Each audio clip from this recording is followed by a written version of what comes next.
Hello, it's Bradley Balin again. Happy Sunday. This is episode number 5 of the You Can't Be Serious podcast.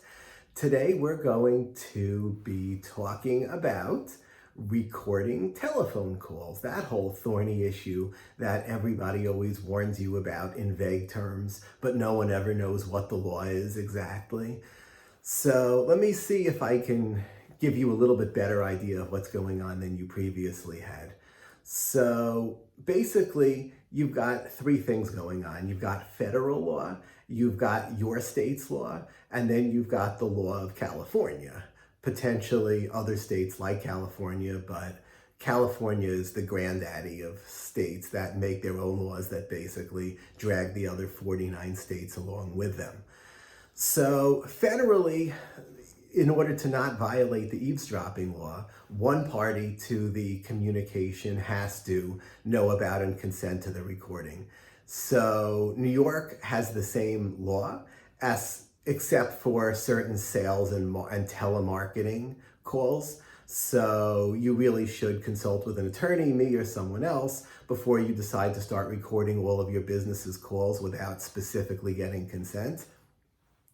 But regardless, so New York is considered a one-party state generally, and federally it's a one-party rule. However, like anything else, when there's an opportunity to abuse a law, a lot of law firms come right in and do just that. So there are plenty of law firms in California that have been calling companies that don't have an office in California and are not otherwise located in California and suing them for not disclosing to the caller that the call is being recorded. Now, there was recently an article in the American Bar Association's journal talking about a case where there was a company that did actually get consent and have recordings and all that stuff, but the law firm managed to find some kind of a local number, not the main number people call, but some kind of a local number to one of their stores that did not have a pre-recorded disclaimer. And they sued them for that. And they had to pay out some money. So you really have to be careful. Now, typically, it's going to be the law of the state that the company is in that counts. But some courts in California have ruled that, no, if it's affecting someone in California, then you have to apply California law. So what are your options here? The first option is just not to record your calls at all, which is what a lot of individuals and companies do. The second option is to record your incoming calls, which a lot of people do because on an incoming call, it's very easy to just have an automated recording that just says, please note that for quality assurances, all calls are being recorded. But for outgoing calls, it can be a little bit harder, because the person making the calls has to remember to say, hello, my name is so-and-so. This call may be recorded for quality assurance, or play some kind of a recording, which is kind of awkward.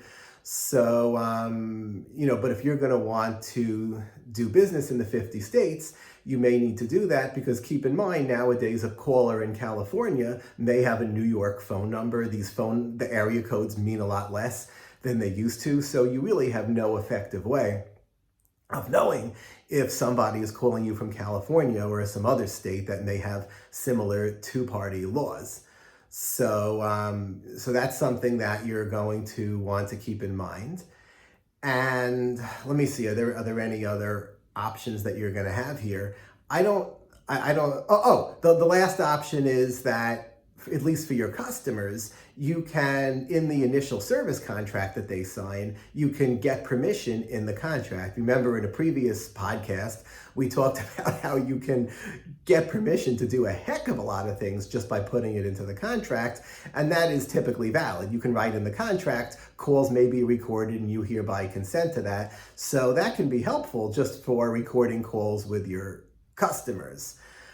But the long and the short of it is, probably better to either not record, or if you're going to record, then be really, really careful to make sure that if you're recording on incoming only, that you have a pre-recorded message, and the pre-recorded message needs to be recorded, not just the phone call, but you need that proof that they receive that notification. Or if you're going to include outgoing calls, then you better have a really good system in place to make sure that no customer ever is not notified about the calls.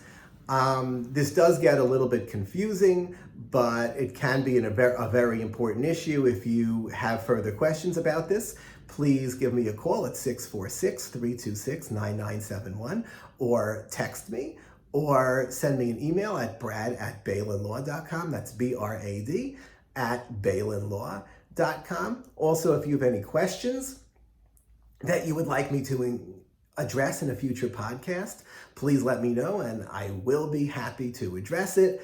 Keep in mind, as a disclaimer, this is not legal advice. This is generally information. The facts of your case may make everything I'm saying here irrelevant to your specific situation. So if you have questions, you cannot rely on this video. You need to speak with a lawyer, me or somebody else. If there's a subscribe button on any platform that you're currently using, then please click the subscribe button so that you get more of my insightful tips and tricks and pieces of information that you might not know.